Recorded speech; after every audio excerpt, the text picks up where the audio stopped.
Election 2024 is over. America has voted, and both sexism and racism have won the day.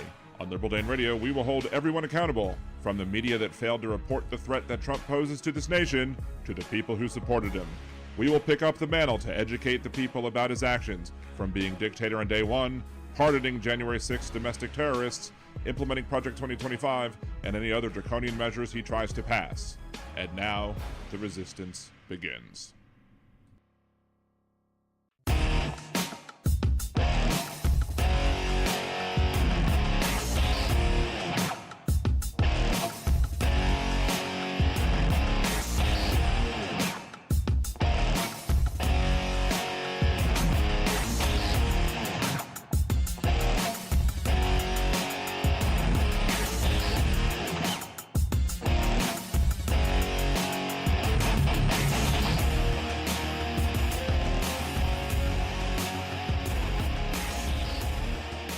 Welcome back to Liberal Dan Radio. Talk from the left, that's right. This is your host, Dan Zimmerman, coming at you from New Orleans, Louisiana. We may open the phone lines later, depending on how late we go and all the other stuff. If we do, I'll announce the phone number there. It's easy to remember, though.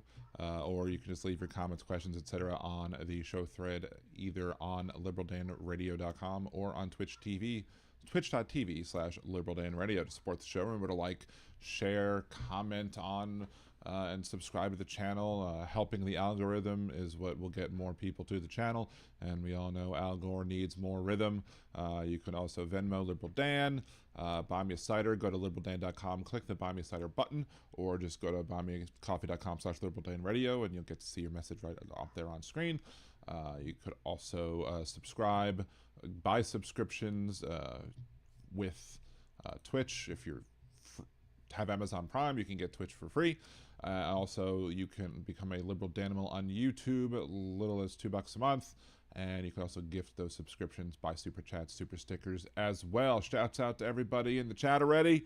We've got Aaron, one half of the Mod Squad. We got Chucker John. Chucker John is in the chat. We got Steve from across the pond. If it's no Scottish, it's crap. The Highlander. There couldn't be only one. We've got Molly. Good to see you, Molly. We got Josh, David, Big Hook from the Great White North, and Tim. Good to see you. My birthday was good. Got a lot of rest yesterday, and then I also we went to get tacos, and then I was actually able to do a little bit of a Nerdy Dan stream on top of that as well. So, you know, all in all, a good birthday. It was basically a birthday weekend with festivities starting on Friday and going on through Tuesday. So, huzzah. And of course, Monday we had some very generous super chatters as well. Appreciate y'all for doing that too. Where to start? CR, good to see you. Hey CR, nice for you to join in. Appreciate you. Yes, Taco Tuesday birthday. Oh, we got Orvillaby also in the Twitch chat. Thank you for joining up there as well. So let's see. Here you go. I was missing some of it because I had a notification about apparently you can earn Crunchyroll drops if you subscribe over on Twitch. I don't know. I haven't looked into seeing what all that means, but you know, they're just trying to convince you to go subscribe. I know, like the other day, if you subscribed, or a few months ago you subscribed, you got like a few months of Apple TV free or something like that, which was actually neat, and I used it. So there you go. What to talk about first? All right, so I guess silly, funny stuff. I mean, it's not silly for this poor individual. In Greenville County, Virginia, a 80-year-old Emporia man is dead after a Monday morning crash in Greensville County, where he hit a log truck, and the logs from the log truck went through his window, went through his windshield, and killed him. Now, I know there's a Final Destination movie coming out now, but isn't the marketing getting a little bit extreme at this point? Just saying. So, what else? Oh yeah, this story. This is great. Hold on. Yeah, this story is great. So, tree crushes Fort Branch Museum in North Carolina. Fort Branch Museum, a Confederate one, in Oak City, North Carolina, was demolished last month when a massive tree crashed through the building, severely damaging the structure and forcing relocation of the historical artifacts. The incident was revealed Monday by the historical Fort Branch Museum through a Facebook post. That post has now been deleted. I guess they had some liberal leftist type trolls, because there's been a lot of people who've been commenting on a bunch of these threads. The historical Fort Branch Facebook page posted, "Last month we were surprised to get a call informing us that a large tree had fallen on the museum. Unfortunately, it is a total loss. We intentionally delayed letting everyone know so the artifacts could be removed and secured to a new location and avoiding any theft. We have since learned that the insurance on the building is not enough to replace it with today's cost."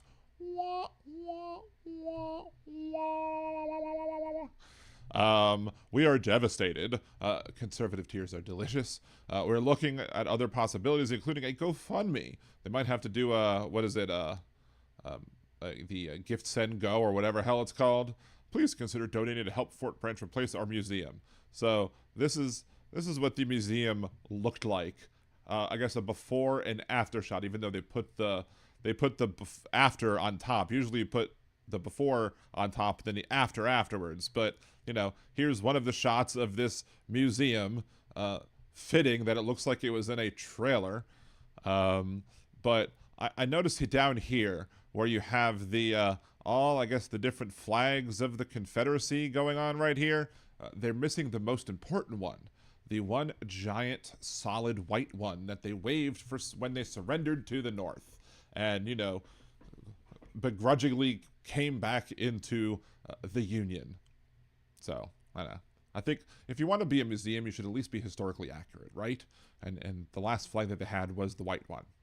And that's another picture of the uprooted tree. Not a very big tree, so it seems, but not a very sturdy museum either. Again, very fitting for a museum of that quality.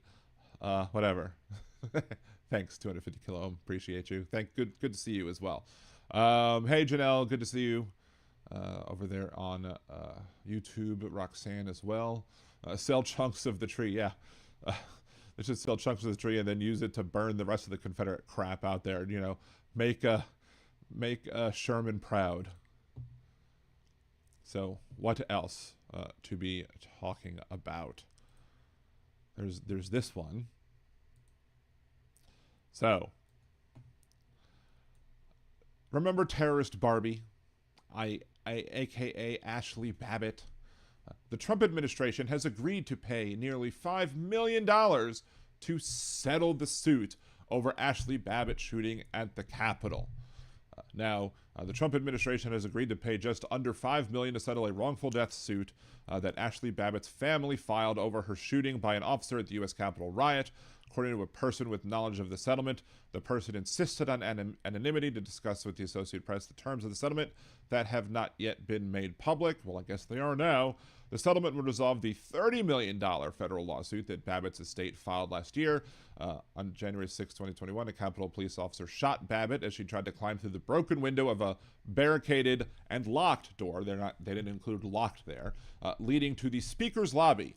The officer who shot her was cleared of wrongdoing by the U.S. Attorney's Office for the District of Columbia, which concluded that he acted in self-defense and in defense of members of Congress. The Capitol Police also cleared the officer. Settlement terms haven't been disclosed in public filings. On May 2nd, lawyers for Babbitt's estate and the Justice Department told a federal judge that they had reached a settlement in principle, but were still working out the details before the final agreement could be made. Babbitt, a 35-year-old Air Force veteran from San Diego, which is German for, you know, if you've watched Anchorman, was unarmed when she was shot by the officer. Okay, let's stop the reading of that here for all the conservatives that are like, yeah, they got some money for Ashli Babbitt's family. Yippee. Talk about fraud. First of all, talk about fraud, waste, and abuse. Giving $5 million to the family of a domestic terrorist because she died while being a domestic terrorist is fraud. Should be considered fraud, at least. It's waste because they shouldn't be getting jack and crap. And it's abuse because he's basically giving that money to them who knows what it might do. How much of that money will go back into a campaign contribution to help funnel the funds back to Donald Trump, because he's a con artist, and that's what con artists do. Babbitt was a 35-year-old Air Force veteran, as the article says, but guess what? She tarnished her service. She abdicated whatever oath she took, and she basically is a disgrace to herself, to her uniform, and the service that she supposedly gave this country. We should not be celebrating domestic terrorism. We should not be celebrating domestic terrorists. But since these people were fighting to try and, get Donald Trump his presidency back, Donald Trump is obviously going to do whatever he can to make these people feel good about themselves. He couldn't pardon her because she was dead, so I guess money is what the family is getting. Our tax dollars going to pay the family of somebody who died while being a damned domestic terrorist. No reason that any single penny should be spent. Now, whatever happened to the people who, say that if you don't want to be held accountable for a crime, don't commit it. If you don't want to be shot by police, you shouldn't be committing crimes. Those are the people that would say those things, the same people who believe that it was unjust for Ashli Babbit to have been murdered, i.e. killed lawfully. Those same people would make excuses for the death of George Floyd. They would say, oh, well, he was on drugs and this, that, and the other, and Derek Chauvin did nothing wrong, yada, yada, yada. They'll say that all day until they're blue in the face.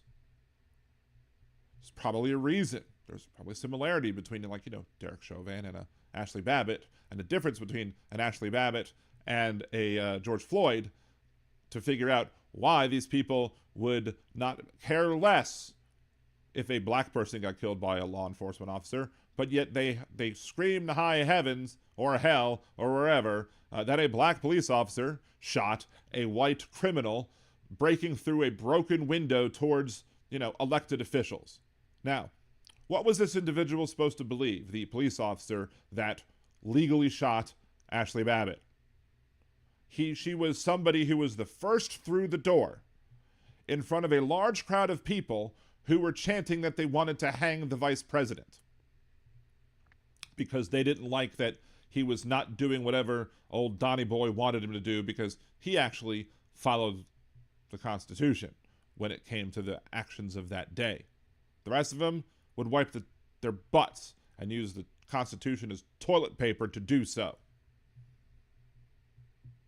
How much Trump Bitcoin or Trump coin or whatever is going to be bought with this money? How much money is going to be funneled right back to the Donald Trump himself, because, he is a grifter, and that's what grifters do. But anyway, do you think that Ashli Babbit was a hero or a terrorist? Leave your comments down below. Remember to like the video, share, subscribe to the channel, and, unless you're a domestic terrorist, J6er, MAGA idiot, have a good day. Anyway, that's the first recording I'm making today. Let's go back through the comments. Let's see. Hey, Teresa, good to see you. Thank you for joining. Progressively Independent is here as well. Did I say hello to Roxanne earlier? If not, hello. Hello, Suzanne. Let's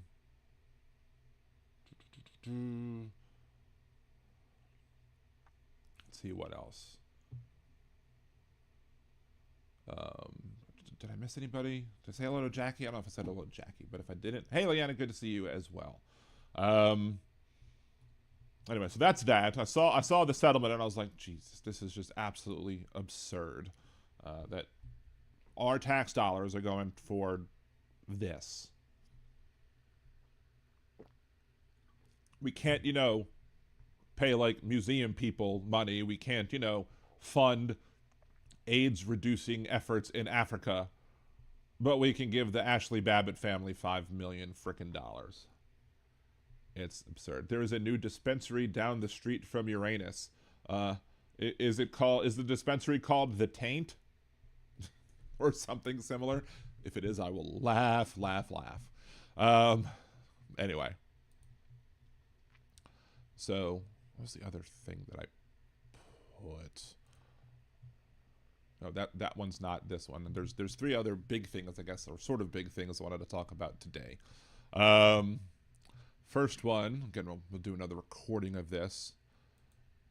The importance of why we need to pay attention to why Kristi Noem and other people who have been appointed to this administration by this idiot president. We have to expose them for the frauds that they are and for how dumb they are. And I know other people have covered this today, I'm sure, plenty, but, it would be remiss if we did not discuss this little video. Secretary Noem, the White House Deputy Chief of Staff recently said that the Trump administration is actively looking at suspending habeas corpus.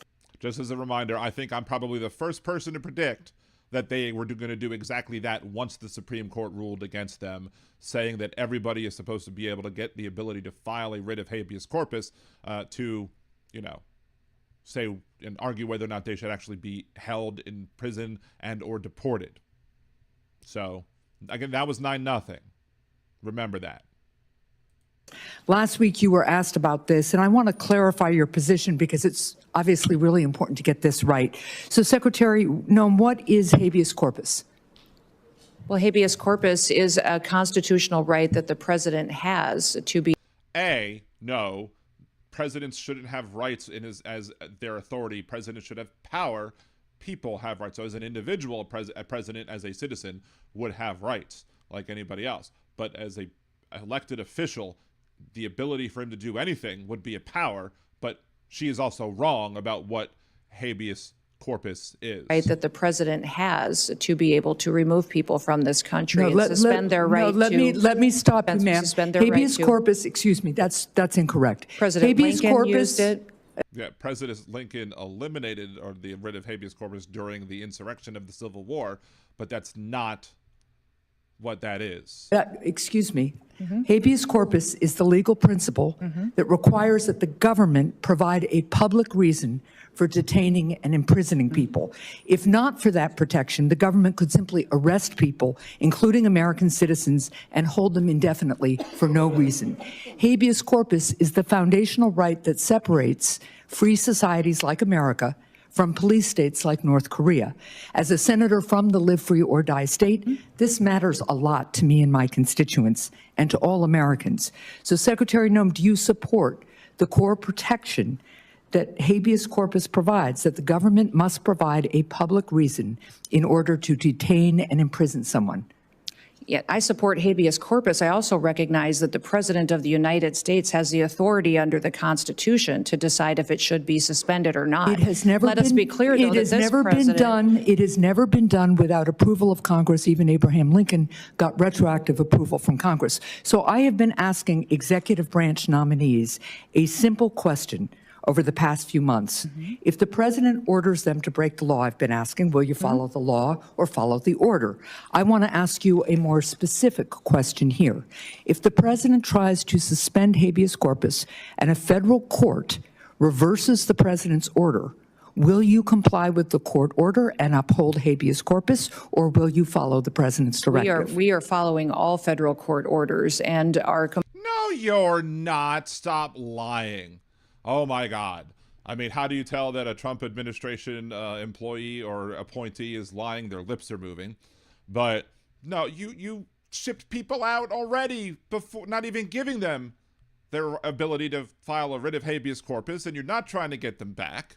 And the judge literally said, you may not do this, and they did it anyway. So F off, you gaslighting a-hole. Complying with that, as is the president, and every decision that I make as well. That is obviously not true for anybody who reads the news. There are federal court orders right now, including returning somebody who was deported mistakenly. But to be. I mean, I grant Kristi Noem this. I mean, I've been critical of the media a lot recently as well, but more so because they abdicated their responsibility to inform the people of the danger that your boss, would have if elected back to the office of the presidency. So, but that's why I am critical of the media. Of course, Kristi Noem is critical of the media because when they actually tell the truth about Donald Trump, She doesn't like that.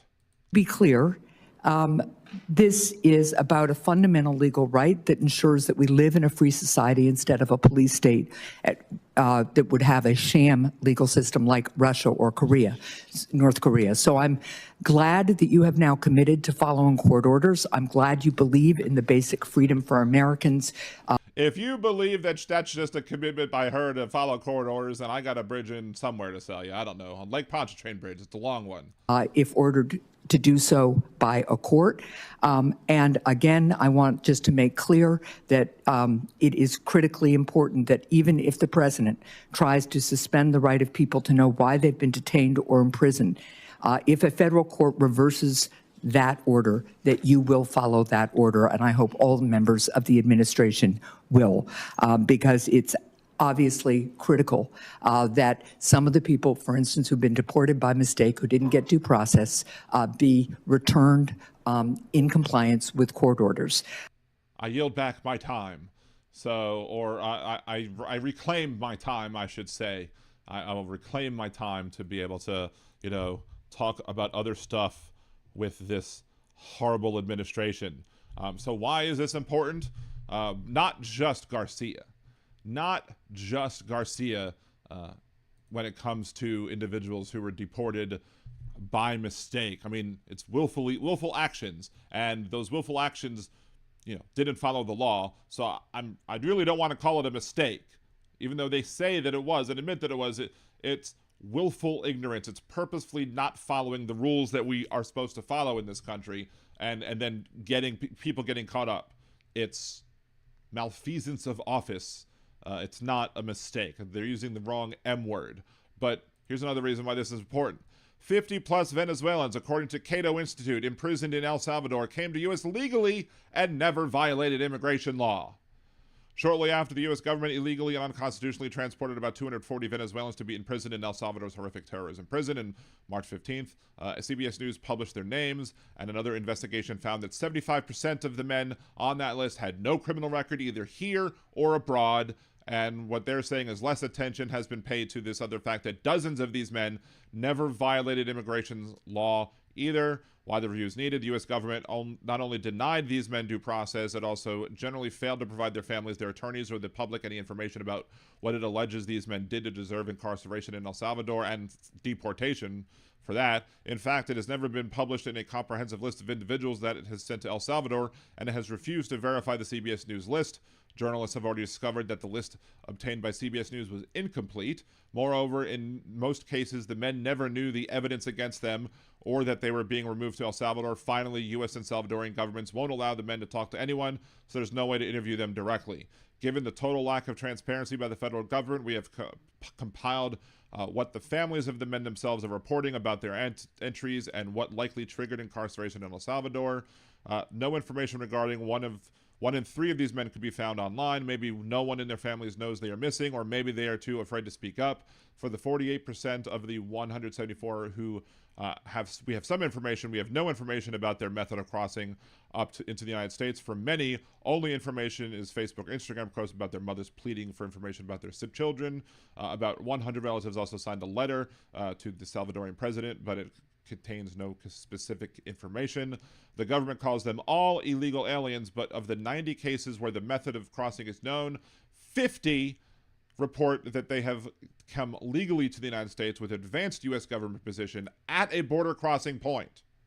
A Reuters survey of 50 men also placed the proportion of those who entered legally at about half. So this is why this is important. You have somebody who is in charge of that department who is, responsible in making sure that these things are happening correctly and under the law, which we all know they don't care about because this is a criminal administration. But we now know that did they not just take people who were, like Garcia, who was specifically not allowed to be deported, but they because they didn't give the people the due process, many people got deported who shouldn't have been in the first place. And that's why we need due process. And that's why everybody should be able to file a writ of habeas corpus. It's not give everybody a whole ass trial before you can do it, but you at least need to have a hearing to determine whether or not the individual is being rightly deported or not. If this individual is a citizen or a legal resident or a legal, traveler, whatever documentation they might have that approves their being here, so that they can say, okay, you can't be deported.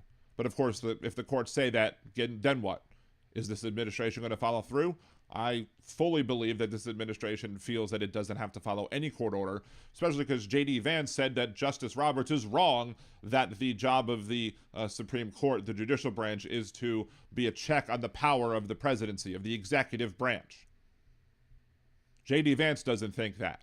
So anybody else in the administration going to think that, or going to think that the Supreme Court should be a check on their power? No. They believe in the individual unitary power of the presidency that basically says his power is basically unlimited, which basically makes him a king, which is the reason why we supposedly fought a war of revolution back in 1776. But these people don't care about that, I guess, neither. So what do you think? Do you still think that this administration is not following the law? Do you think that they're start that over? What do you think? Do you think that this administration is still following the law, or do you think they're brazenly not following the law and should be held accountable for their criminal actions? Leave your comments down below. Remember to like the video, share, to subscribe to the channel. And unless you're a Nazi, have a good day. It's interesting.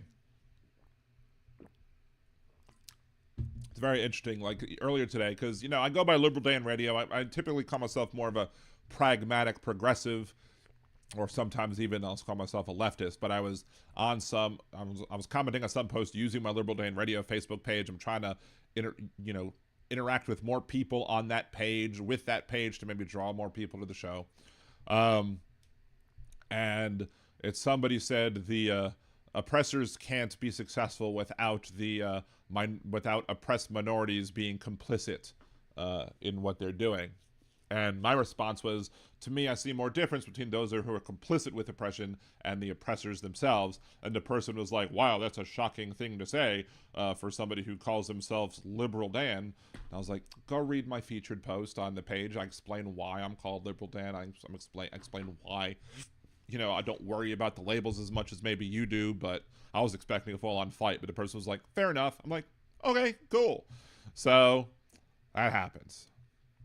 Let's see. It is attack on rights. Miranda still exists, but the ability to force them to seek remedies for violations has been sharply curtailed by recent Supreme Court decisions. Well, I mean, were you here on Monday, 250 kilo ohm? We were talking about, I think it was on Monday, we were talking about how Alito, and we'll be talking about Alito more again later, but one of the horrible cases that Alito wrote a majority opinion on, he wrote the opinion of the court, was Salinas v. Texas, which basically said that if you're not under arrest,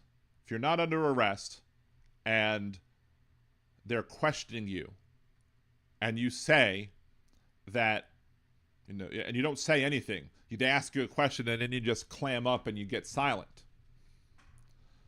Salinas v. Texas says that the court can hold that silence against you in court. Why? Because that person in Salinas himself, did not audibly invoke his Fifth Amendment right to remain silent. That's one of the dumbest things ever. If you have the right to remain silent, you shouldn't have to speak to use it. Of course, this is one of the many horrible rulings that were drafted by Justice Alito, including Dobbs v. Jackson, including Lilly Ledbetter versus Goodyear Tire, Burrell versus Hobby Lobby. All of these cases terribly written. But Salinas, I don't know if I would say Salinas takes the cake, but it's just up there in bizarro land. It's crazy. I think the show is a good show. I have yet to post the clips from the show, so you can watch shorter bits. We'll see when that gets done at some point. Let's see what's going on in the chat. Big dogs are like toddlers. Oh, especially big puppies. Because my less than 1 year old Stan, the chocolate lab, is definitely a toddler. Definitely a toddler. Let's see. Chris, let's see, I already read that part. A Newfie walking down the street with one boot, someone else a Newfie. Did you lose a boot? Newfie realized, nope, found one. That's a common joke. I think somebody said, I saw that bit on Comedy Central, and it was basically I was in a show in Alabama, and somebody was only wearing one shoe. Lose a shoe? Nope, found one. Yeah, she's talking gibberish, busy thinking about probably not just dead puppies, but killing more dead puppies, right? JFK Jr. had to be told until he admitted he was wrong. Let's see, incompetence and lack of knowledge in these people is astounding, and the conservatives are just like, oh, that's fine. So I once saw a girl walking, 3 of them on one leash. I thought to myself, God forbid they see a cat and lay chase, easily 600 pounds of bull. Yeah, that would be crazy. Let's see. And then he proclaimed, now if you excuse me, I'm taking my grandkids swimming in shit. And then with that, he left the room. Yeah, exactly. I mean, how? How can you just be in the charge of the Department of Health, say that you shouldn't listen to him on health issues, and then bring your kids to go swim in shit? It's gross. I mean, I know his brainworm was probably lonely and wanted company, and so what better company than the family who he hangs around with, so that the brainworm can, hang out with other worms. It's gross. All right, so let's go to the next topic at hand. Do we want to do this one? I don't think we want to do this one first. What we want to do? We don't do. Let's jump over to this one. Let's change to there. I don't know what I want to read first. Let's start with this first. An evidence-based approach to COVID-19 vaccination. Authors Vinay Prasad and Martin A. McCary, MD. And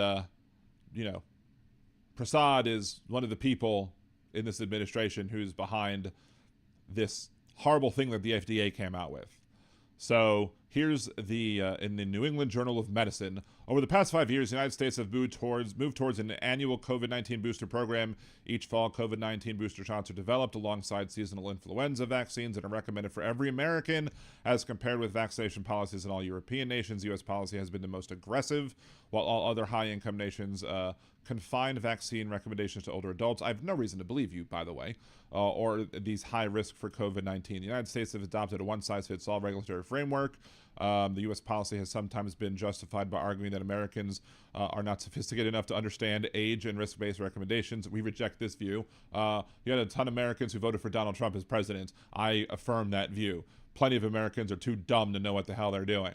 Although rapid development of multiple COVID-19 vaccine in 2020 represents a major scientific, medical, and regulatory accomplishment, the benefit of repeat dosing, particularly among low-risk persons who may have previously received multiple doses of COVID-19 vaccines as multiple COVID infections or both, is uncertain, yada, yada, yada. Over the past 2 seasons, the uptake of the annual COVID-19 booster has been poor.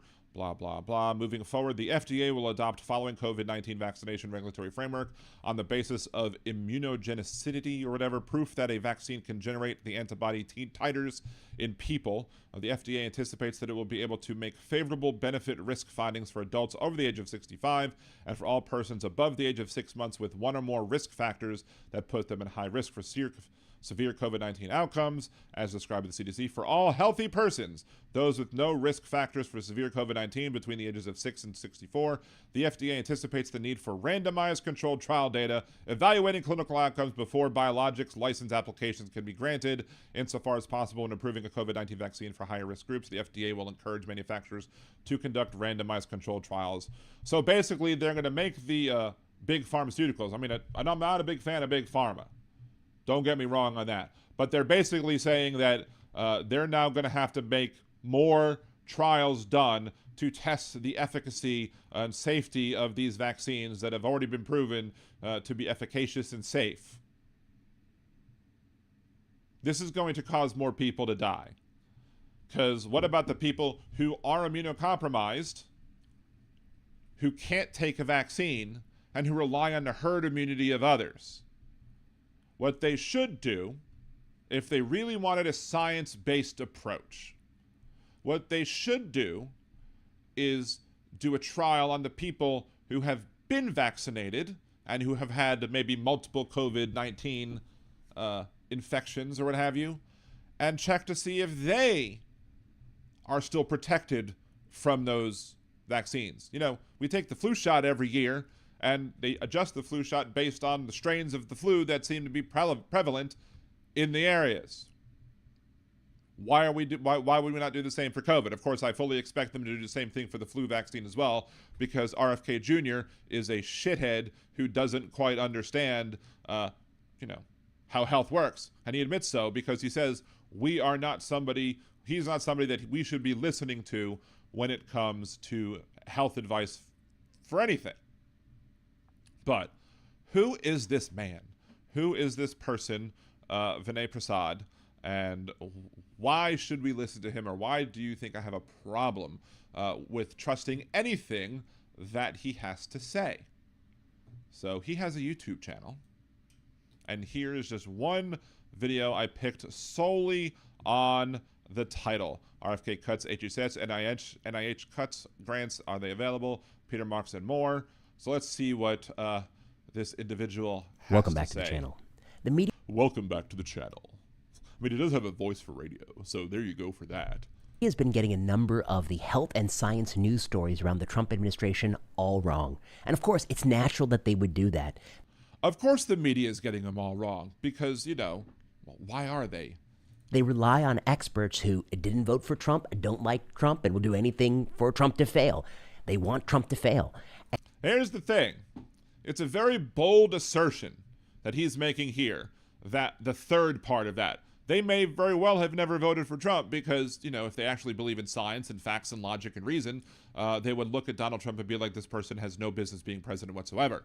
So yeah, clearly they're going to have disdain for him. But to suggest that these people are going to risk their careers and make poor judgments and incorrect medical statements simply because they don't like Trump? No, they're not MAGA. They're not you. Every conservative accusation, though, ends up being a confession, because he believes that they're doing that because that's what they do. That's what they do. The conservatives do. And so they're asking these experts what they think about what Trump's doing, and they're giving a skewed perspective. Now, the media could ask experts who support some of the policies or ask for a more thoughtful and nuanced view of the issue, but they choose not to do that. So I just want to... Sometimes this person is wrong, boneheaded, a dullard, and has no idea about science, i.e. Donald Trump. Sometimes that's all you need to say.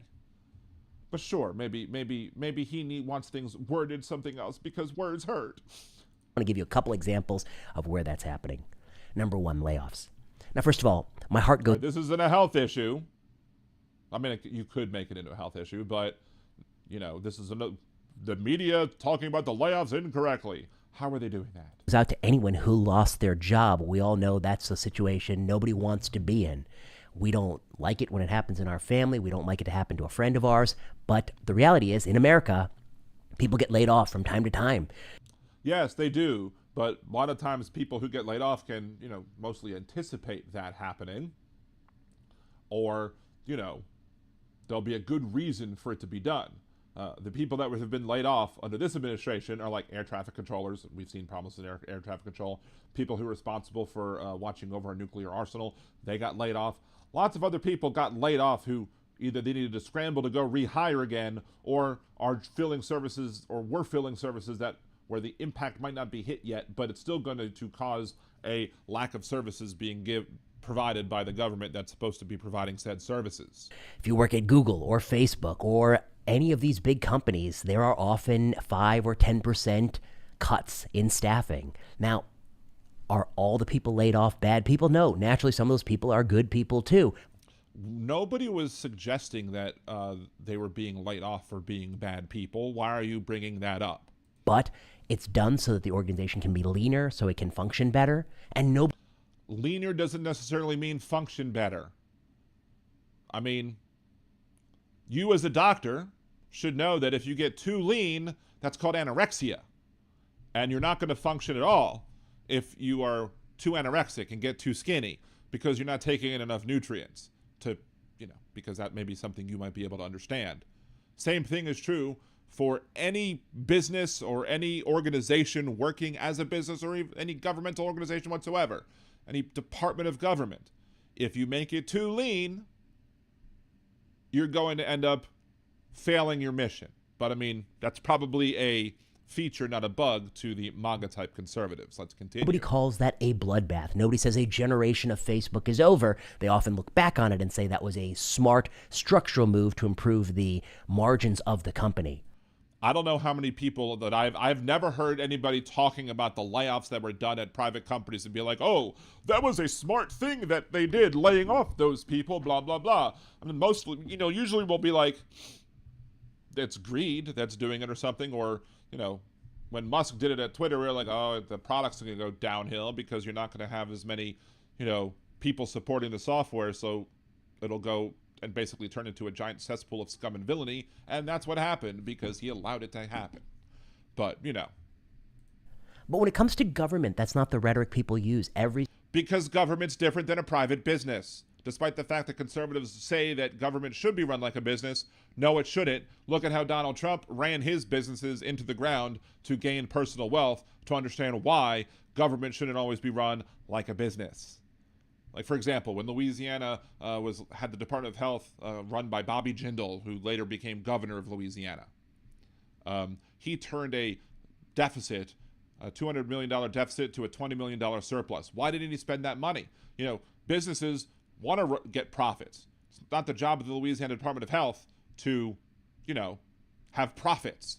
It needs to be spending the money that it gets on providing health care for the individuals that they're supposed to be providing health care to.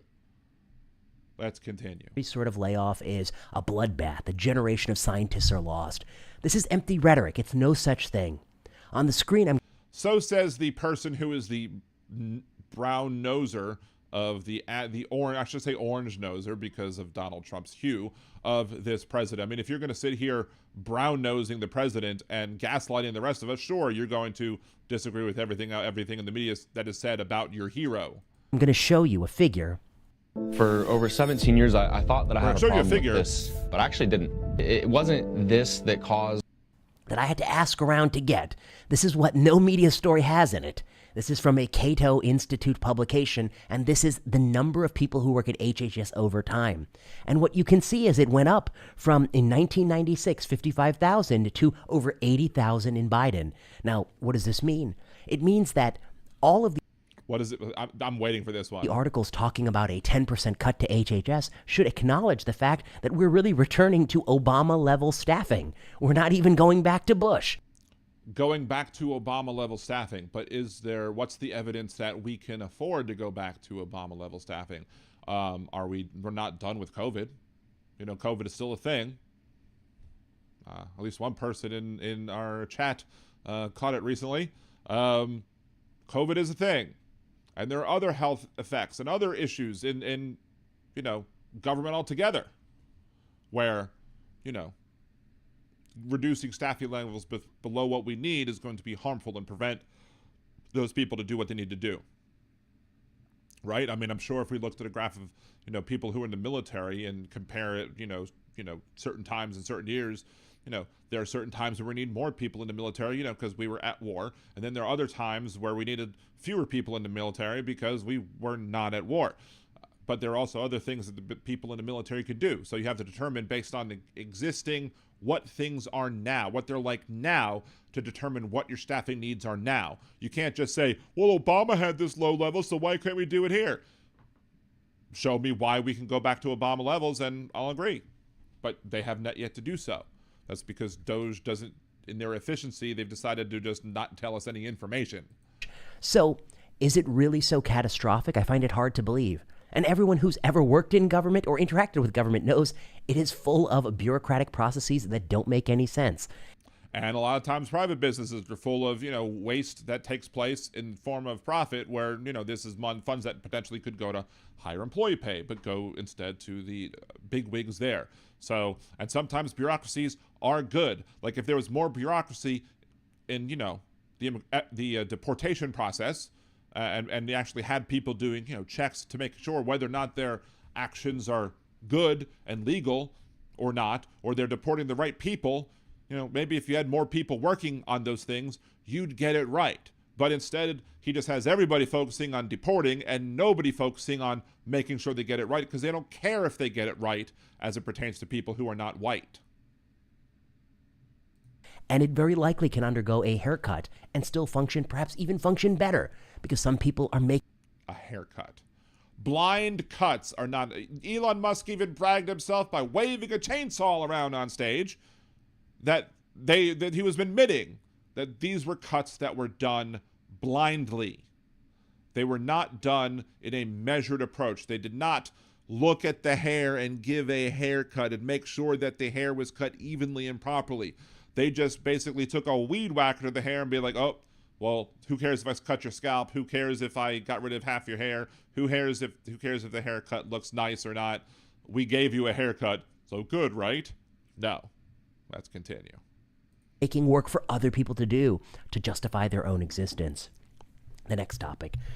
The next thing I think we have complete and total dishonesty about from the media is the NIH grant cuts.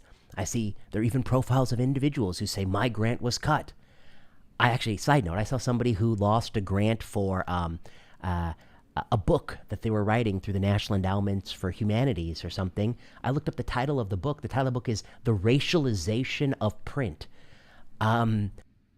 So they got the grant. They should be awarded the grant, and they should get the money from the grant. Of course that's going to get cut. I don't understand how government can...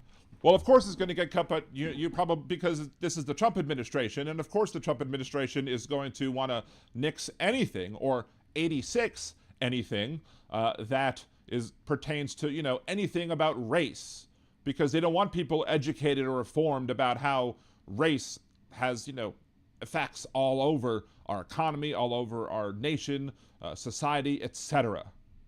Can fund it in the first place. You're telling me we're going to tax plumbers and bus drivers and lunch ladies in school so that someone else can write an extremely left-wing book about the... What percentage of those tax dollars? And, you know, you're taxing those same people to fund tax cuts for billionaires. You're taxing those same people to pay to refurbish a plane that you just accepted from the country of Qatar. You're using those tax dollars to pay for security so that Donald Trump can go golfing. You don't say a peep about that. That's not fraud, waste, and abuse to conservatives. That's A-OK to them.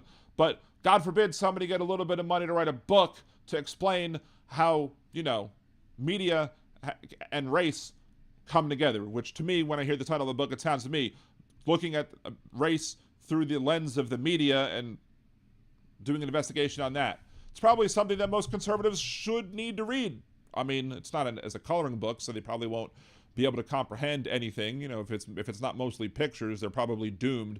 They might need the audiobook, and even then they might not be able to understand some of the concepts because, as we all know, after 2016 Nevada primaries, Donald Trump said he loved the poorly educated, and the MAGA types are constantly trying to prove themselves worthy of that love to this day. The racialization of print.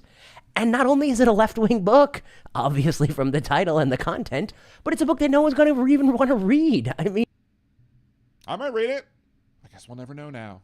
If you wouldn't even be able to sell such a book because nobody wants to read that book. Listen. That's another problem with conservatism today. That a book wouldn't sell is a reason to not publish the book. You know, especially on issues like this, like racialization in print or whatever. For issues like this might be a good book to have in libraries. Like libraries might want to have this as a resource or a reference so that individuals who are doing, you know, academic research on such topics could be like, oh, here's a book on this topic I want. Let's incorporate what this person says into my thesis. Because sometimes it's good to have books to educate people and to give diverse opinions about certain subjects. You know, earlier on in this damn video, he complained that only certain people are being asked by the media about Donald Trump and his cuts or whatever. But now he's saying that he doesn't want to hear diverse views. Earlier, he wants diverse views to defend Donald, but he rejects diverse views on other topics. Hypocrisy is a conservative prerequisite. If we didn't already have a Hypocrite of the Week, he might very well qualify as such. Let's continue. And I'm the author of 2 academic books. I know how hard it is to get someone to read a book. Are they coloring books too? And as I didn't watch this video. In fact, I had no idea that he wrote 2 academic books. He should know that there are reasons to write books that are beyond just making a profit. If I wrote a book called The Racialization of Print, it would fare even worse than Ending Medical Reversal, which wasn't exactly a bestseller. You have to have some sense. The government shouldn't subsidize. We might have to look that up, Ending Medical Reversal, and see what that is about, because I'm sure it's lovely. Subsidize these ridiculous pieces of writing, and taxing regular people to pay for it makes no sense at all. And it certainly doesn't make sense when taxing regular people to do things that I don't like to do. Well, you tax everybody partially to do things that they don't agree with. I don't want my tax dollars going to refurbish a plane that is a grift to Donald Trump. I don't want my tax dollars going to fund hotel stays for people in our administration if they could get cheaper deals somewhere else, because that money they want, but they're pushing the people to those Trump hotels so the Trump administration or the Trump organization can get profit from our tax dollars. I don't want my tax dollars going to Ashli Babbitt's family.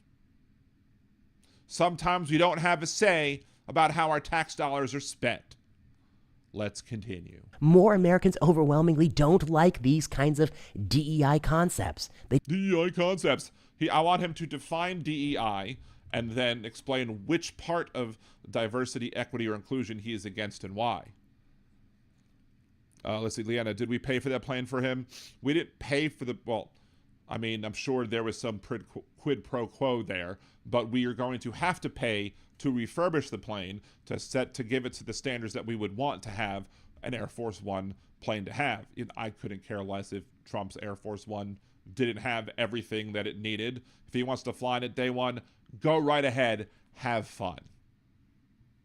But we shouldn't have to waste our tax dollars on refurbishing a plane when we're supposed to have 2 coming down the pipe. Let's continue. They don't like it. That's why they voted for Trump, because they're sick of this. So I actually have a copy from Appendix 3, language provided to NIH by HHS for what to cut funding on. I'm going to read you some of the language, and you decide for yourself if this is good cuts or bad cuts.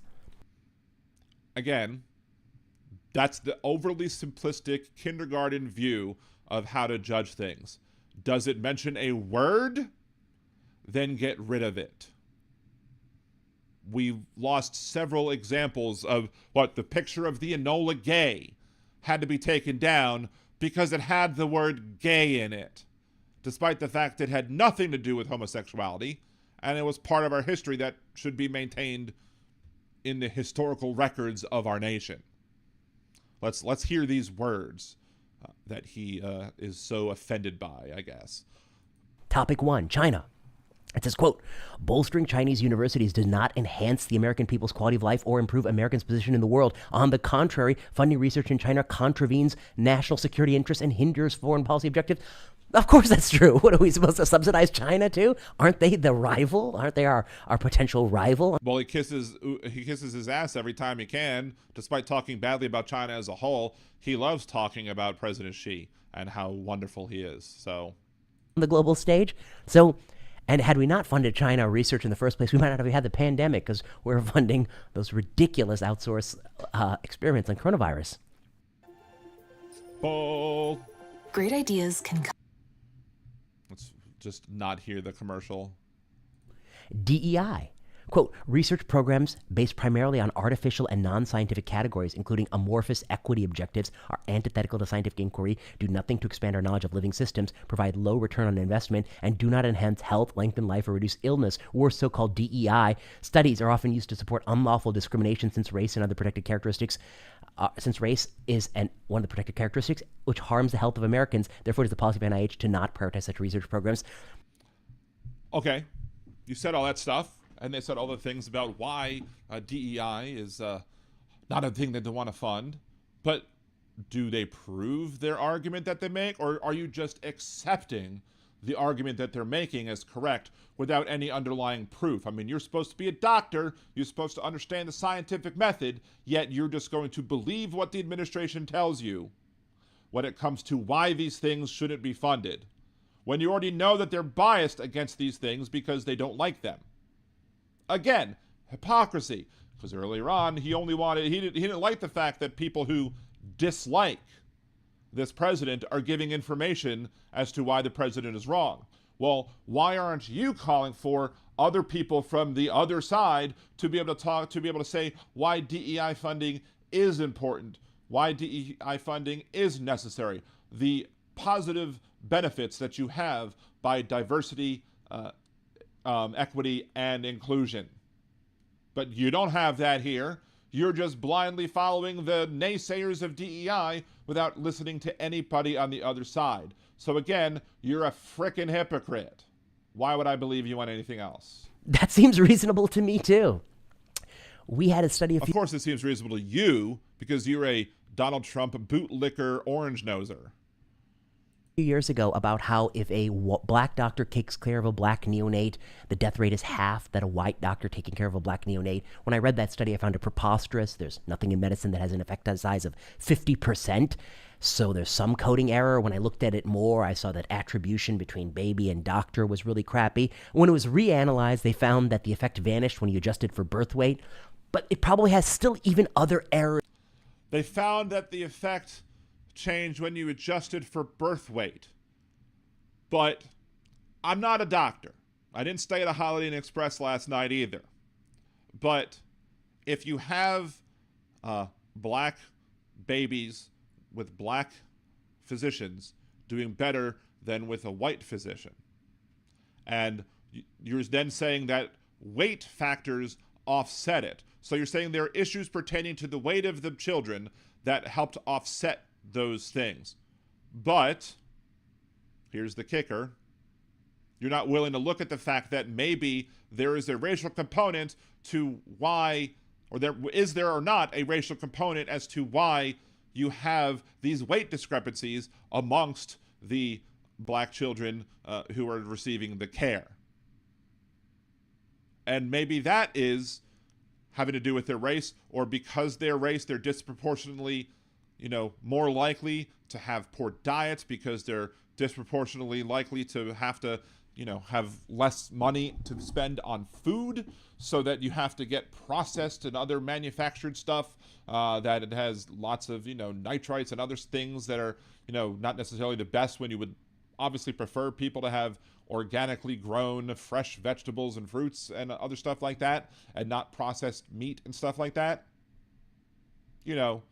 Poverty can affect your neonatal or your postnatal weight. Poverty affects health because poverty makes you more likely to, or less likely to be able to get the food that you need, or to be able to get the health care that you need, or be able to take time off to get the health care that you need, et cetera, et cetera, et cetera. And black people in this country are disproportionately poor as compared to white people. As looking at the percentage of the amount of people in this country that are black versus the amount of people that are white, poverty is a problem more so in the black community than it is in other areas, because this country has a system, or has had a system of, for centuries, of racism against these black people. And you don't think that any discussions of race are helpful at all? You don't think that looking at diversity, equity, and inclusion could potentially help us to understand why people in marginalized and oppressed groups are not getting the health expectations that we would expect from the society as a whole? And you're supposed to be a doctor and you can't understand these very simple facts that I can understand, and I'm not a doctor? Because you're a bootlicker before anything else. You should lose anybody who puts support of a politician or even opposition of a politician above their desire to, do medicine should lose their medical license, because he is proving right now that he has no interest in actual facts. He just wants to bootlick and gaslight. Let's continue. In it. Meanwhile, Ketanji Brown Jackson has included it as a reference in a Supreme Court case. What's my point? Low credibility DEI research is harmful to the American narrative.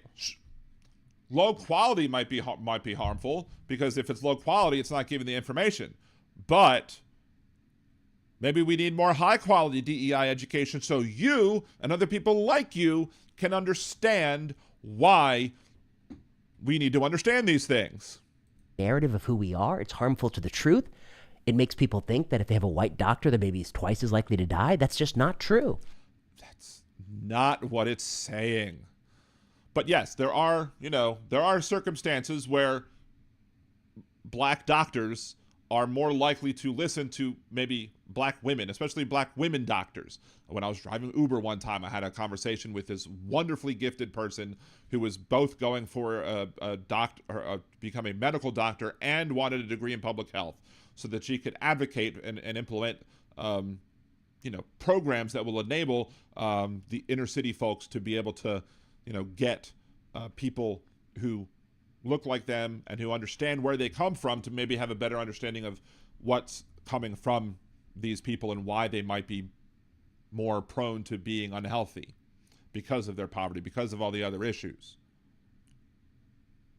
But, hey, he thinks it's harmful to understand that. When in reality, what she was saying, which is true, is that if, a lot of times people don't listen to women specifically when they talk about the pain. There was just something that was released the other day, I think, some journal of medicine basically was now finally encouraging numbing agents be used, not just externally, but numbing agents be used when you insert an IUD. Because women for a very long time have complained about the discomfort that takes place when they're getting the IUD inserted, and they're just like, oh, whatever, grin and bear it, blah, blah, blah, just take it. You're hysterical or whatever, and they're just not going to believe the women because medicine had been, at least doctors had been, a male-dominated field for a very long time. So that's why a lot of people feel more comfortable with, if you're getting, if you need an OBGYN, that's why a lot of women are more comfortable with a woman doctor. Same thing can be said about black women. And the problem is that in that same study, I don't remember the exact numbers, but black women are even less likely to be believed when it comes to them talking about pain. I know somebody who is racially mixed, but she's been dealing with chronic pain for a very long time. And one of the things that she told me the other day was that the notes that were put into her chart was that they believed that she was there just seeking out pain pills. Maybe if she was not a minority, she would have been more likely to be believed and less likely to be assumed that, oh, she's just coming in here. No, she strained her frickin' groin and, months earlier broke her frickin' hip. Yeah, she's going to be in pain. And yeah, you should give her stuff to help deal with the pain. Don't just look at her and be like, oh, that's just somebody who's trying to get drugs. Screw you. This is why people might have better outcomes when it comes to their health by seeing a doctor who is more like them, because that doctor is more like them might have actually dealt with the same issues and as such might be more likely to listen to those issues, whereas somebody else might be like, psh, whatever. Let's continue. And it's a harmful and, I would say, bigoted view to offer that based on low credibility science. And of course, it should be defunded. Low credibility science. I think what you're providing is low credibility science, especially if you don't think that people who are, above the age of 6 should be now getting access to or losing their access to COVID-19 vaccines, because that's what the FDA is doing. Gendered issues. Research programs based on gender identity, often unscientific, have little identifiable return on investment, do nothing to enhance the health. Limited return on investment. Again, you're looking at something strictly by the fact that can it make a bunch of money? Who cares if it can make a bunch of money in the retail world? Yeah, there are a lot of academic textbooks that would not make a lot of money, but it still might be necessary to have, journals of these articles and other books, references that people can look up. So if they're researching these things, they can have multiple references. Again, you wanted multiple references, yet you're going to deny the ability of people who you happen to disagree with the ability to put out those references out there because you only want information that follows your worldview and your worldview alone. That's not science. Not at all. As a scientist, you should be somebody who should want your worldview challenged constantly. You should welcome the constant challenging of the worldview to make sure that people who are coming up with potentially valid theories to see whether or not they're valid or not. And if they're not valid, fine, cool. But the research still needs to be done because you don't get advancements without getting the research. And many times the things you want to research aren't sexy. There aren't something that you could put a nice cover on and sell it. But it's still necessary to advance the knowledge of this country. But Donald Trump did say, again, that he loves the poorly educated after the 2016 Nevada primaries. So he wants to have a dumbed-down electorate, a dumbed-down populace, so that people won't just question you when you say things like the garbage that is being spewed in this video. Let's continue. Of many Americans, many studies ignore rather than seriously examine biologic realities. We found out in the New York Times just a few months ago that there's a researcher who conducted a transgendered study that didn't... Transgender study, not transgendered. Get the words right if you're going to be critical of them. Give her the answer she wanted about, I think, regret, and she has chosen to suppress those findings and not publish it. This was asked to Jay Bhattacharya at the NIH. Okay. So why, if somebody believes that they want to have write a thesis and make a paper and do some research and they found that their hypothesis was not founded, why would they want that published? Why would they want it? I mean, I understand, like, you know, your Supreme Court people love to look at their own dissents to make arguments in their next dissents because they want to, you know, gaze at their own belly buttons or whatever. But if I don't want to be discredited to somebody. I don't want to publish something that goes against my thesis. I'm going to be like, oh, well, I wrote this thing. I had this idea. It turns out that won't be right. So let's go ahead and circle back and try and figure out, you know, where I got this wrong or where my thesis was wrong. So we can go back and, you know, do some more research. Why would you not want it out? Why would you want it out? I mean, Senate confirmation. The public paid for Easy E over there. Yeah, this guy is not a good scientist. Clearly not. that research. It should be funded. Transgender research can be done, I think, in a thoughtful way, but it has to be done by people who are scientists and not activists. But see, you're going to view anybody who's trying to go against what you think are biological realities as activists, regardless of whether or not they're actually performing scientific studies on the topics or not. That's the problem. At least that's the perception of you that I am taking from this guy right now, is that he would be opposed to those people making such, academic research, projects or whatever. And he would say that those people must be activists if they're pushing for it, and therefore it's not science. Frankly, I don't see a lot of them in that space. If you have a researcher who won't publish findings that disagree with her conclusion, that's not a researcher who should ever receive federal funding. Full stop. Because every single research project that is funded by the NIH always comes up with a positive, proof that what they were hypothesizing, what thesis that they had was, they're always right 100% of the time. No, that's not going to happen. Sometimes you do research and find out that your immediate stance, the initial stance that you had, is wrong. So you go back to the drawing board and you go figure out where you got it wrong again. But no, according to this guy, what? You only publish, you publish everything that comes out because everything must be right? No, it's stupid. And I do think it would be reasonable to not fund this research until people figure out how to do it right or not do it at all. And we actually have a sort of a meta research paper in this space that's percolating, maybe eventually published. But it are you now? I'm sure it's going to be quality. Also points out that the quality of the evidence in the space is very poor, which is actually the conclusion of the UK CAS report, which is something that people don't want to accept. But of course, the quality of the evidence is extremely poor, and transgendered issues research programs simply try to cater to a narrative rather than answer fundamental questions. Vaccine hesitancy. Quote, it is the policy of the NIH not to prioritize research activities that focus on gaining knowledge as to why individuals are hesitant to be vaccinated and explore ways to improve vaccine interest and commitment. Now, here's a tricky one. I think it is important to understand why people don't want to be vaccinated, but I do agree that it should be defunded for now, and here's why. Measles. You dumb fuck. Measles is problematic in this country. We have an issue, an epidemic of measles. Measles is spreading. Why? Because of vaccine hesitancy. Because you idiots, MAGA as a whole, conservatism as a whole, fought vaccines and said, oh, they're dangerous. They're going to put 5G in your arm. They're going to, they're going to change your DNA and turn you into a different person altogether, or whatever bullshit they said. And this caused people to not just doubt the COVID vaccine, but other vaccines like MMR. So abso-frickin-lutely, you need to continue to fund research onto why people are hesitant to take things like the MMR vaccine, to fix that and make sure that people aren't being fucking idiots. I guess you can't stop an idiot from being an idiot, right? Because I'm not convinced that anyone working in this space is doing it honestly. I'm not convinced that you're being honest right here. What would be even, see, that's the thing.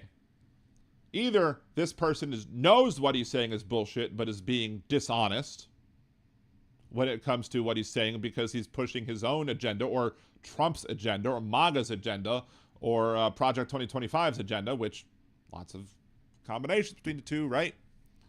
So either it's that he's knowingly and willfully misleading other people, or what's worse is that he's in a position of power in the government and he really believes this shit.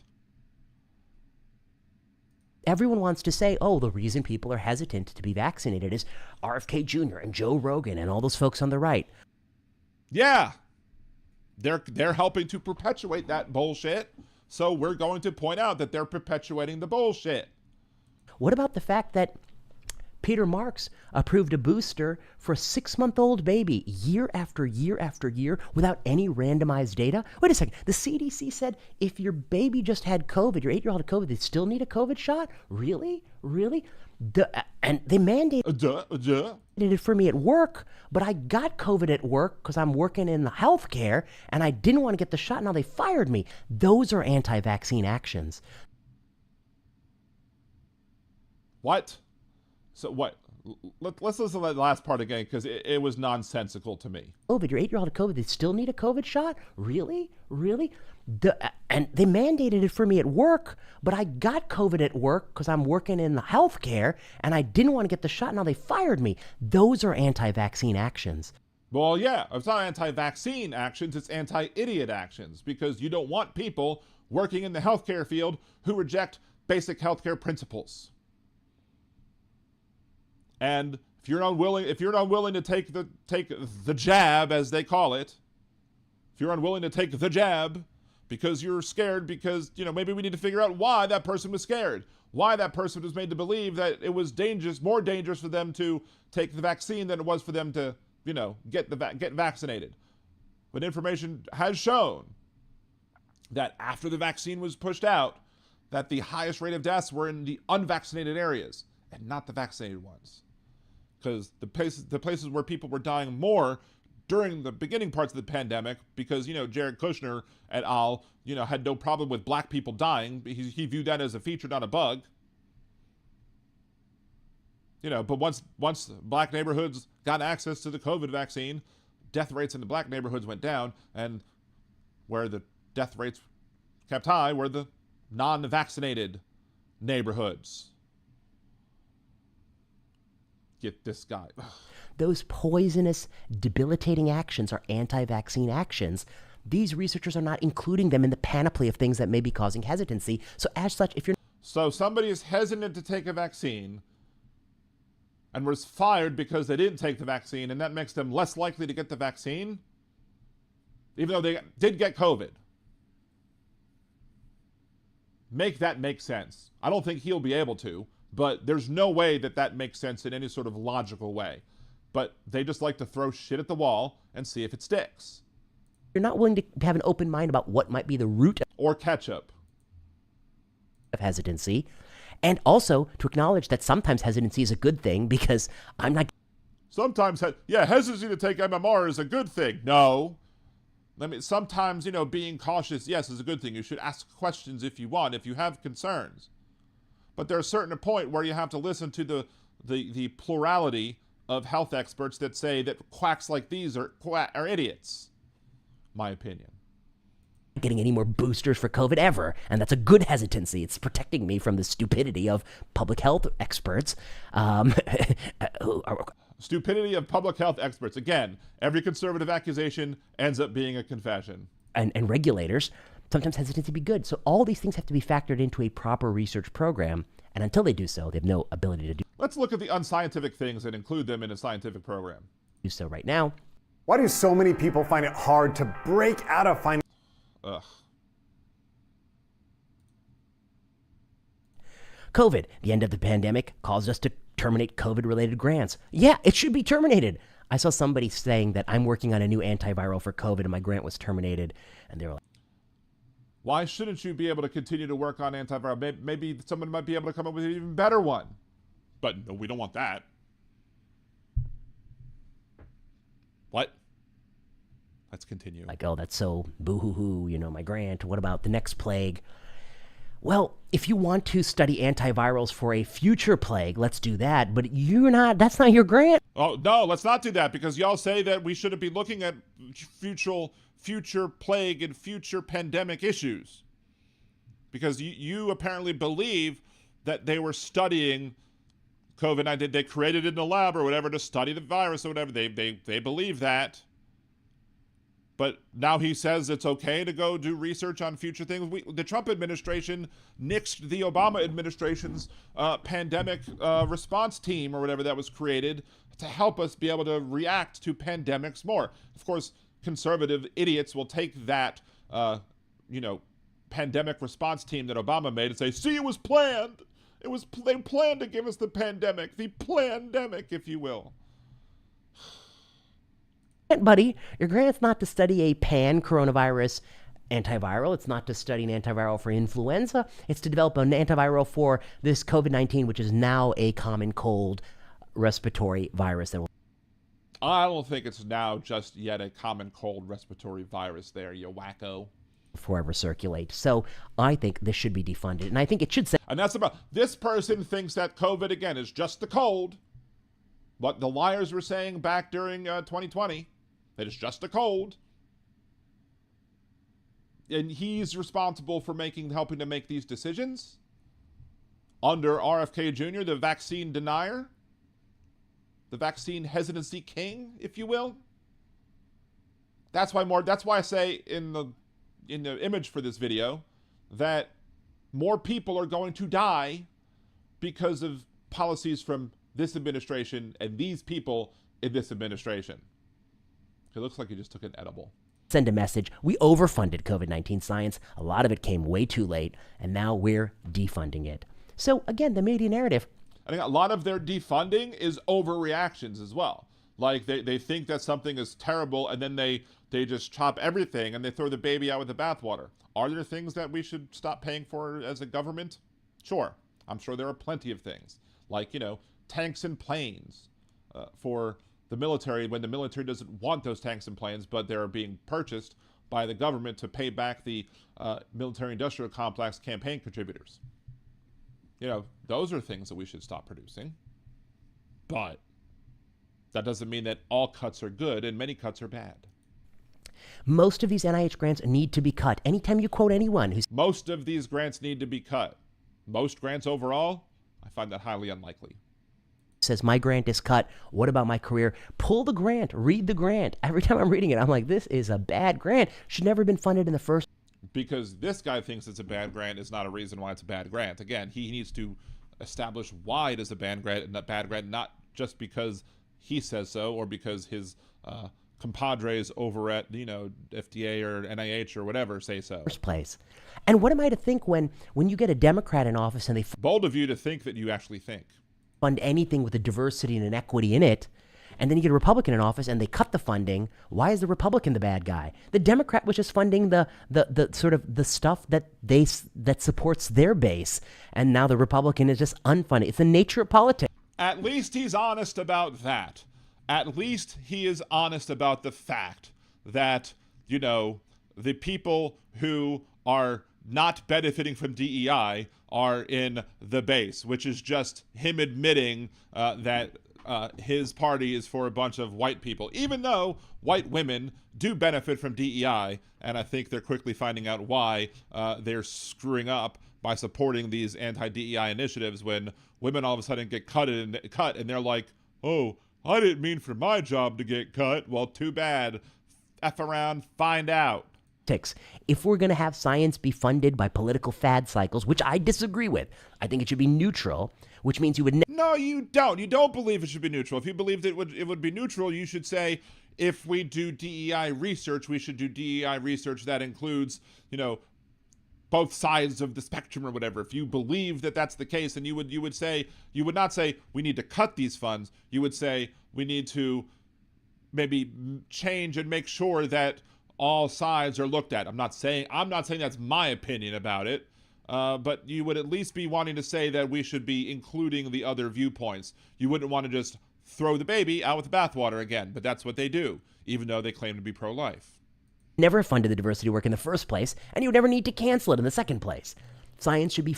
Well, if you weren't a bunch of racist asshats, if we weren't founded by a bunch of racists that kept slavery around, counted black people as 3/5 of a person, that kept slavery around, and we actually fought a war as to whether or not we should be able to keep people as slavery, and then had Jim Crow, and then had redlining, and then had the bombing of Black Wall Street, then all the other ways in which we as a society have marginalized and oppressed black people in this country. If we didn't have all that, then maybe we wouldn't need DEI education either, because we would have, over the course of the country, treated all people like they were the same, and then we wouldn't have to deal with this. But that's not how we were founded. We were founded as a racist country. We were founded as a country with racist policies that treated black people as not even people, 3/5 of a person. So yeah, that's why we need research into how to help rectify these situations, and how to help rectify the situations means you have to first understand how to and recognize how these situations come to be, which is why you need CRT, which is why you need DEI, which is why you need to have research in these things so we can get a better understanding, so we can fix the problems. Because one day, maybe in the ideal world, we'll be able to have a situation where we don't need any such programs, because we really will be truly enlightened about what's going on, and treating all people equally. But we're not there yet. Funded based on, this is another key point. I saw someone say that we're defunding some projects in pancreas cancer, but pancreas cancer kills a lot of people, so we should fund it. This is a common fallacy. Funding should not be proportionate to how common something is or how bad it is. Those things are important factors, but there's one thing that is the final most important factor, which is each dollar you spend should have the greatest return in life years possible. Now, it's plausible. So, at least he didn't say he should have a return on investment when it comes to money. At least he didn't say that for this particular thing. So, we shouldn't have to restrict. Here's the thing. When you're cutting all this stuff, yes, you then have to pick and choose which research you want to do. But if you had a broad and, funding for many research projects, you wouldn't have to pick and choose which ones you want to leave out and say, oh, well, we're not going to do the pancreas research because it doesn't get the most human live years saved per dollar spent. Like, how do you qualify the value of a human life? But that's what they do. I mean, look at the frickin', the way they treated humans, people, back in slavery. Humans are a commodity to be bought and sold to them. But that's how these people think. You have to justify it by some money spent per live. Well, how do you square that circle? How do you make that determination? How do you determine, oh, well, the pancreas cancer isn't going to have the best results, so we're going to nix that for this other research. But we can spend all this money to refurbish Donald Trump's plane. I think, if I had to pick between refurbishing a plane and pancreatic cancer research, I'd pick the latter. But that's just me. I'm sure this person has no problem. And he's more than welcome to correct me if he's wrong. I will correct the record. I'm sure he has no problem with Donald Trump's little air palace. The things that are more dire and that are very common, if you can cure them, you're going to save more lives. But you just said to not look at things as to whether or not they're more dire. Again, he doesn't even know what he's talking about. He can't even remain consistent over the course of 2 minutes. But the other thing that's included in science funding is promise. If what you're funding is incredibly low promise, then it doesn't matter how common or how dire it is, because there's low. How do you know if it's low promise if you don't study it? Promise. Meanwhile, if something is rare and maybe medium lethality, but the promise for cure is so high, that's the priority. We should fund based on expected life years gained, not the disability life years lost from a disease. It's just a classic What? fallacy. And if you think about it more, it is treating to the... Thinking about it more, again, you're not thinking. You're just regurgitating BS and propaganda from an administration that rejects science. Absolute risk reduction, my medicine colleagues will understand what I mean. It's treating to the absolute risk reduction, not the baseline risk, okay? It's a classic logical principle. You treat to the expected gain. And so, you know... Treating to the expected gain is different from, you know, actually researching based off to determine whether or not you can have expected gain or not. You can't have expected gain. You can't know what the expected gain is going to be until you do the research. But he's putting the cart before the horse. Anyway, I think this all shows why we shouldn't be listening to this fool, this clown, when it comes to vaccines. But these decisions that are being made by these people are going to put more people at risk. What do you think? Agree, disagree? Leave your comments down below. Remember to like the video, share, subscribe to the channel. And unless you're a COVID-denying whack job, have a good day. Let's see. I'm not making this up as a joke, but I heard RFK Jr. ran track in blue jeans. Might be a joke, but I choose to believe it like Bigfoot. To gain a function, Trump 45 said continue it, but cut the security funding. Well, of course he did. Yeah, I'm aware that hysteria is historically related to the old belief that bodily humors and the functioning of the uterus, and that's why I use the word specifically, because because I know the meaning and the history of the word. Actually, my wife also just recently had her blood checked for the titrates or whatever in her system, and most of hers are good, shockingly enough. Finally, good some good medical news coming from tests. So, let's see. Let's kind of scroll back. Suzanne said goodbye. I missed that. I'm sorry. I guess autism could be caused by MMR and polio. That's probably what he was saying. This dude is definitely lying. Absolutely. If I'm being honest, I have a silent running shirt. That's my favorite. I got a little F up in the washing. I may need to buy a new one. Unhappy nerd just saying, yeah, I hate when my shirts that I love go away. I have an old shirt that had like this little like air freshener, green little fuzzy air freshener thing, and it was just my favorite shirt. I loved wearing it. So whatever.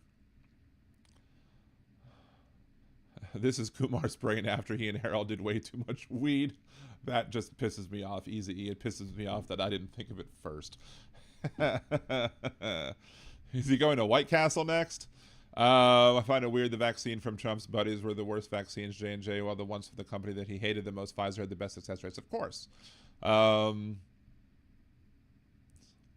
See, Australia intrigues the hell out of me, though. This is audition tape for a conservative billionaire sponsorship. Maybe. I mean, maybe it was his audition tape to try and be higher up in the administration, too. You never know. What the heck is the guy's credentials? Let's see. What is the guy's credentials? Author info and affiliations.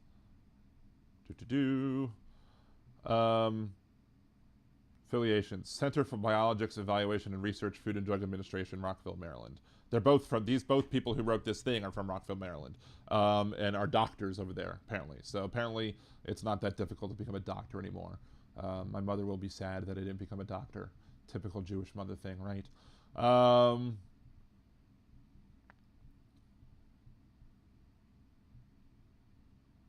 Hope this guy doesn't actually treat patients. There was a vaccine denier that was working at the hospital, that the first hospital my wife stayed at, and he done got fired because he posted some anti-vaccine bullshit on his TikTok account.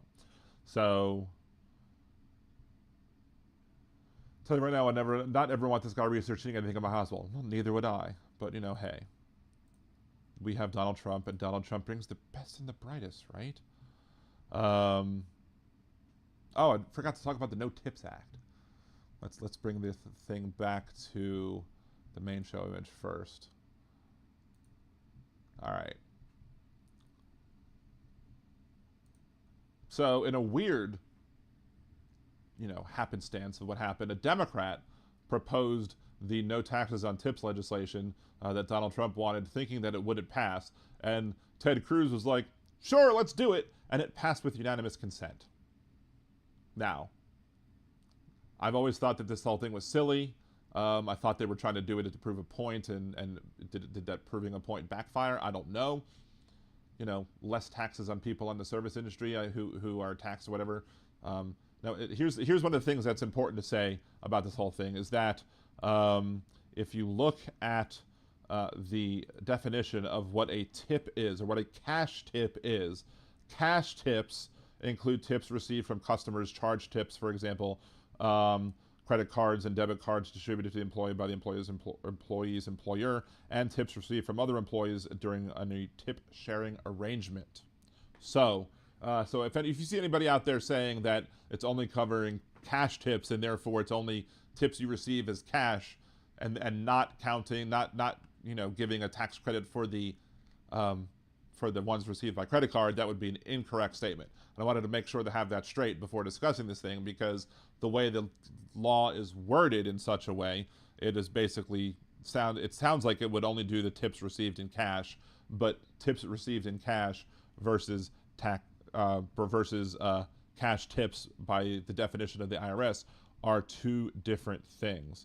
So basically, No Tax on Tips Act, Part 7 of Subchapter B of Chapter 1 of the IRS Code of 1986 is amended by redesignating Section 224 as 225 and inserting under Section 223 the following new section: qualified tips. Maximum amount of deduction is $25,000. For those tips, the term qualified tips is any cash tip received by an individual over the course of such individual employment as an occupation which traditionally and customarily receives tips on or before December 31st, 2023. So they don't want you saying, oh, well, this is a tip thing now too, so therefore I'm going to get to write this off. So if you give somebody a tip, it's not you have to make sure whether or not it's going to be treated as a tip, cash tip under the law or not. Depends on what industry they're in, and they're going to have to come out with that apparently like 90 days later. It also is allowed to non-itemizers, which is the other thing I wanted to check. The first thing I wanted to make sure is that it wasn't just something with itemized deductions, because usually if you're working in the service industry, I would doubt that you would not take anything other than the standard deduction, unless you're working in a very high-end part. But if you're working in such a high-end thing that you make over like $165,000 in overall tips or whatever, or overall salary, which is mostly tips if you're a server, you don't qualify for this either. So they're going to reach a point, which is always the problem with where things are cut off. It's like you can claim up to this amount in your taxes, but then off your taxes because you can write off those tips as not being taxable, but then you can't do it if you make too much money. It's not like a weaning off thing, which is the problem I have with a lot of things, but that's not necessarily the topic of this individual little small short video that I'm doing. But also there's a portion that deals with, I guess, beauticians and other people as well, to make sure that their tips also are not counted. But basically, end of the day, we'll see how this plays out. But, income is income. And if you wanted to be helpful to people who are low-income voters or low-income taxpayers, and you wanted to help them, keep more of their money, why not just help everybody who's low income keep more of their money instead of just nickeling and diming it here, there, and everywhere? That's the problem with the no tax on tips thing. It's not because I have a problem with tipped employees getting this thing. Although, just to be clear, this only counts on tips that you claim. And I guarantee you that there are tipped employees who are not claiming a bunch of their cash tips. Guarantee you that that's happening. So, you know, how that doesn't do this doesn't do anything for those individuals who are making cash tips and are not declaring them. And I'm wondering if that list of tipped employees, I'm wondering if that's going to include exotic dancers. Will exotic dancers who get tips be able to also write off their tips? Or are they going to exclude exotic dancers? That would be an interesting thing to say, because then I'll have a huge problem with it, because exotic dancers are a group of people who traditionally have earned tip money. But if they ignore them and they exclude them, then this is going to be some pretty sexist BS, because many of the exotic dancers are women. There are some exotic dancers who are men, yes, but this is going to disproportionately harm those women because they are not going to get the money back that other people who are tipped employees will. So that's my thought that might happen with this. Who knows? Maybe I'm wrong. I'll admit that I'm wrong when they come out with that list.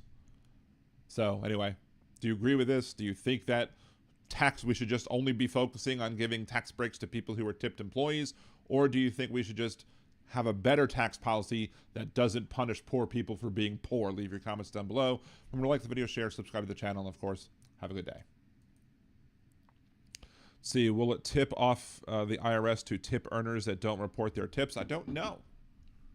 I don't know what that will do. I mean, at this point though, what's the difference? Right? Maybe I should have included that in this video. What's the difference at this point? If your tips aren't taxable, then why do I have to claim them to begin with?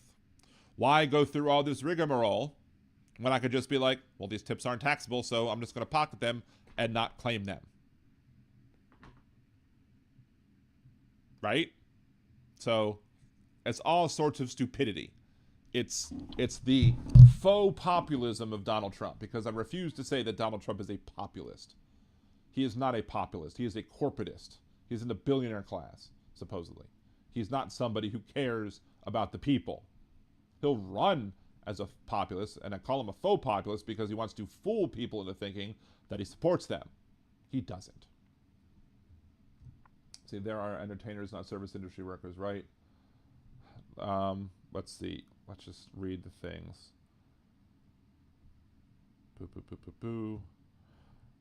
Term qualified tip, again, means any cash tip received by an individual in the course of an individual employment in an occupation which traditionally and customarily received tips on or before December 31st, 2023. Such term shall not include any amount received by an individual in the course of employment by an employer if such individual had, for the preceding taxable year, compensation from such an employer in excess of the amount listed under Section 414. Published list of occupations not later than 90 days after the enactment of this. The Secretary of Treasury or his delegate shall publish a list of occupations which traditionally and customarily receive tips on or before. So it's not necessarily service industry, folks. It's beyond that. So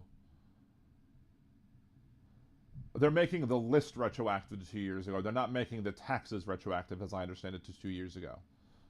They're basically saying as long as this industry had tips up until 2023, i.e. before they said we want to eliminate the tax on tips, if it's before then it counts. If it's after then it doesn't count. So I'm wondering if you count internet people on this, because internet people have forever had tip jars.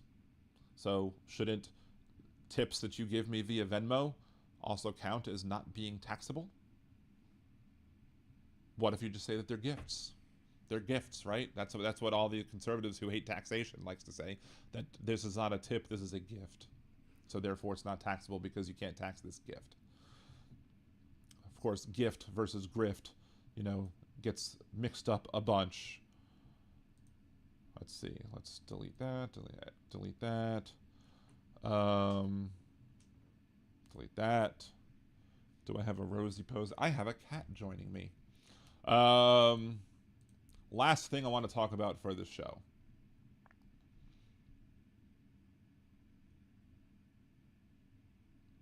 Let's see, it's on this topic up here, the top topic. Hello, Rosy Posies. What you do's, my girl? You want to say hello to everybody on the show? What you doing? What you doing, my girl? Oh, no. Oh, no. Yeah, see? She doesn't like the hug. She just runs away. No more Rosie Posey. I was trying to show her off, but, you know, she ran away. She might come back. Who knows? Anyway.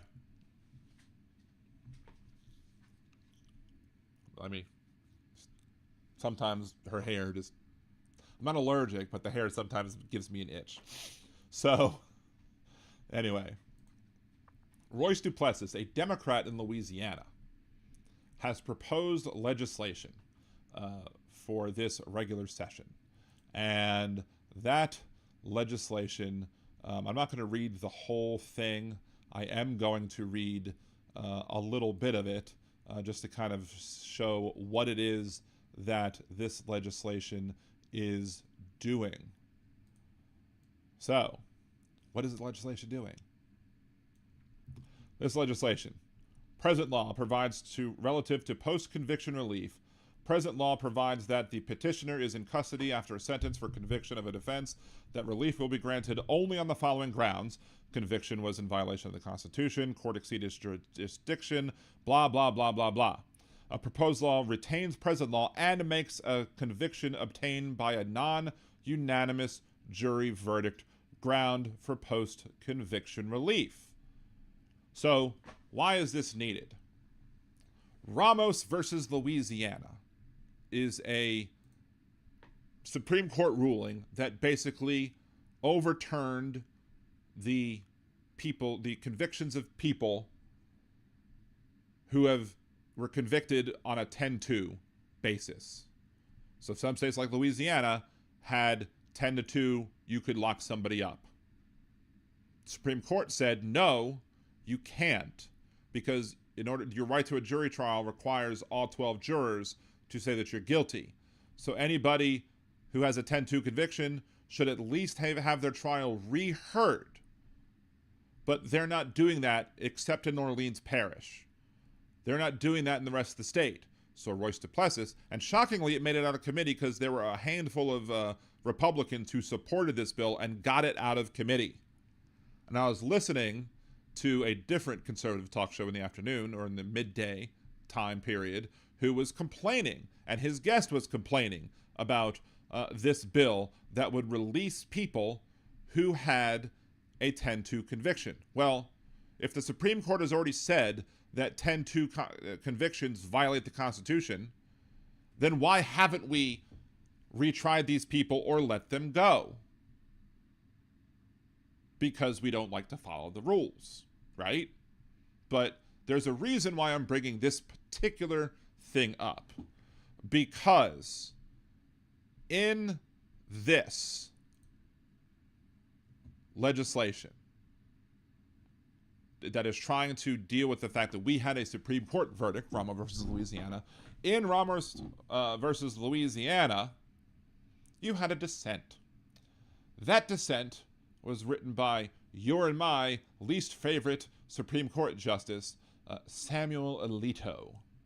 Samuel Alito wrote a dissent. Now, shockingly, the Chief Justice also joined with him in all of it, and weirdly enough, Justice Kagan also joined in all but Part 3D, dissenting.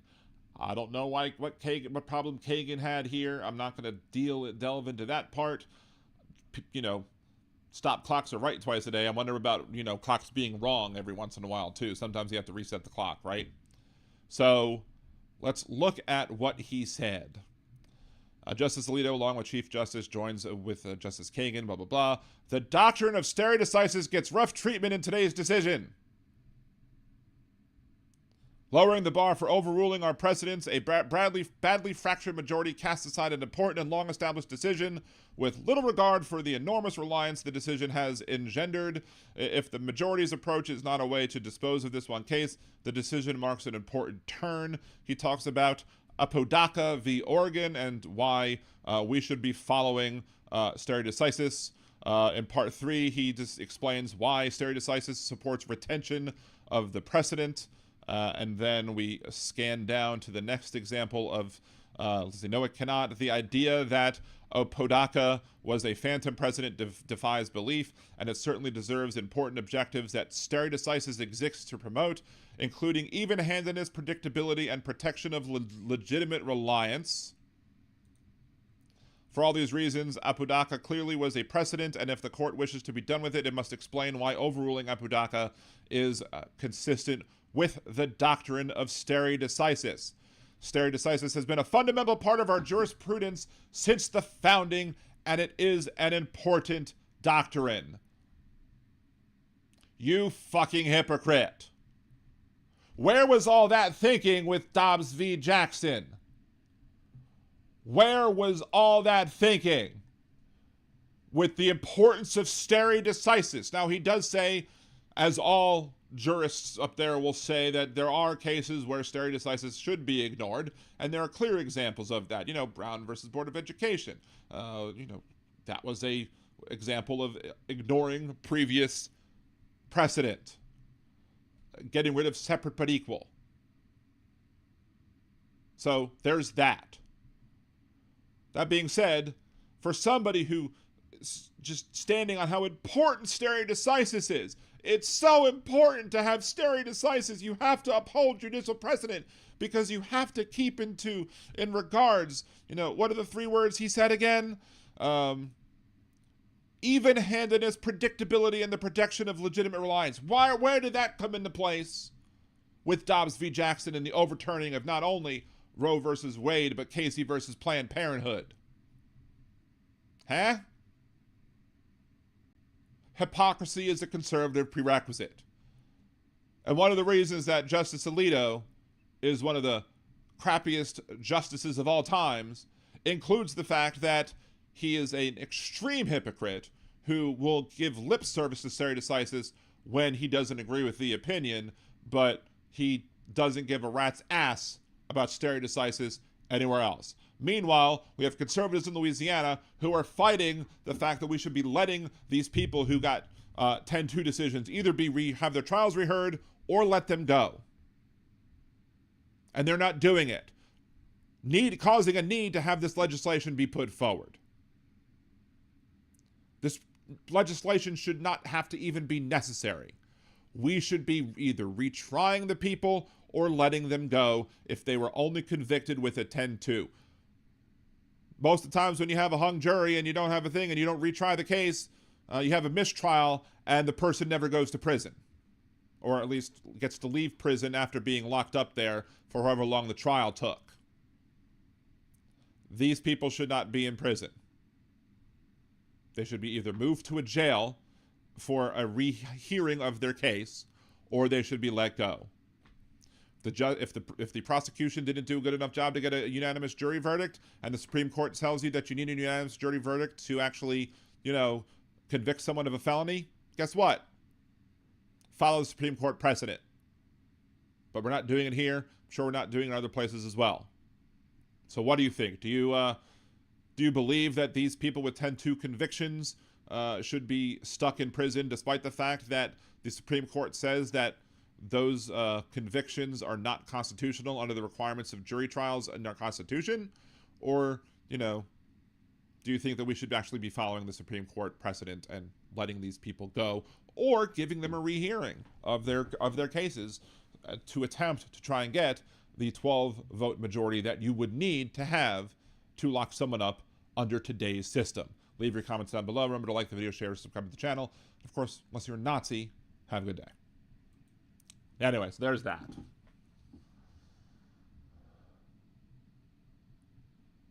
Let's see. Let's just scroll back up to see what else it is that I missed.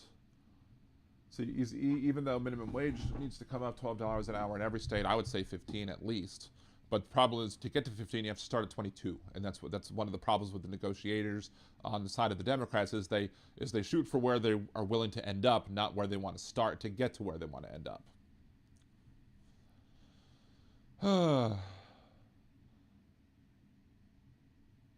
Let's see. Scrolling down to see. I don't know who we're talking about the person who was on before Ojeda or not. I guess Trump will use this to justify not paying tax on his plane that he just got. Well, the plane that he got is supposedly belonging to the American government during the duration of his term, and then it's getting transferred to his presidential library. Assholes.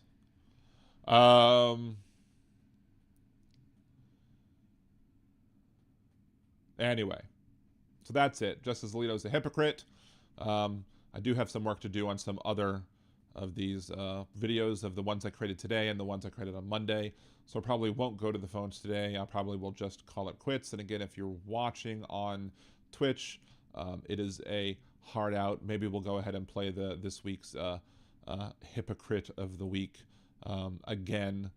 Although, wait, do we have one? Oh, it's not even there. Never mind. It's not even on the soundboard. It was somewhere else. I didn't even load it in the soundboard last show, so we won't even play that anyway.